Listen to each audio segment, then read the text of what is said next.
Welcome to Embarrassing Moments in Graphic Design. Photo shoots are sometimes a part of our jobs as designers. I try to prepare my students for their first one. Their role will usually be as an assistant to the art director. I tell them about my first shoot and how I prepared for it to make myself an asset to the AD. Then I tell them about one photo shoot that I was not prepared for.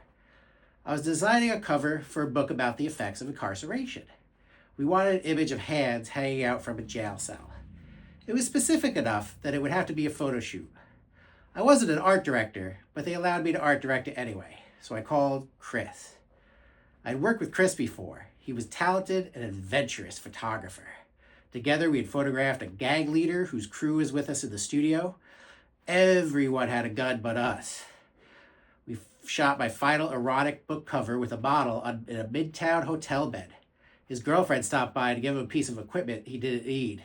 She knew after 2 minutes in the room that everyone was a true professional, so she left. We also had a calmer adventure, like when we were given access to the back room of Steinway and Sons in Midtown. Just the two of us, unsupervised, shooting dozens of the world's greatest pianos and talking quietly. It felt like church. Then there was this assignment.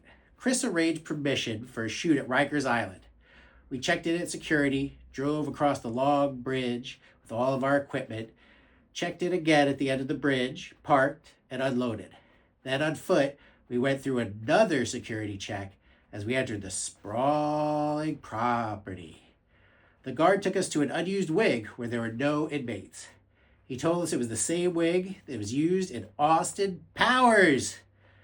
He showed us how to open and close the cell doors with the manual pulley system. And then he locked us in for our own safety. Then left. That was it. We were unsupervised again in a quiet place. Except it was a cell block. It was the opposite of church. Since we were working together on a shoestring budget, I became the assistant and helped him set up his equipment. We wanted to do a light test, so I stepped into the cell to be the test model. Chris walked 20 yards back to the door mechanism and closed me in. It was small, smaller than I expected, had 2 bunks and a sink and a toilet, all without privacy.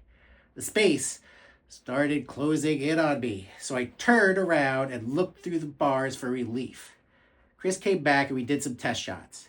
I posed for some private shots, making funny faces, like I had been a bad boy and I didn't know how I got into this mess. Again.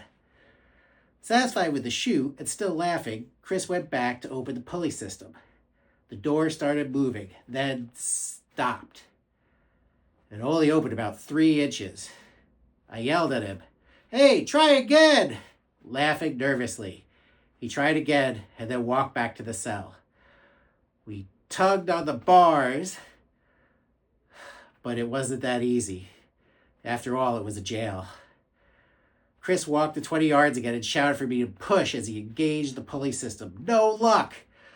"I think we have to call the guard," I said. But we were locked in and didn't know where the guard was. Cell phone service was bad. Chris went to see what he could do. I started having a hard time with the space again, so I imagined how they would get me out. I assumed they would have to call a welder and use a giant grinder to cut me loose.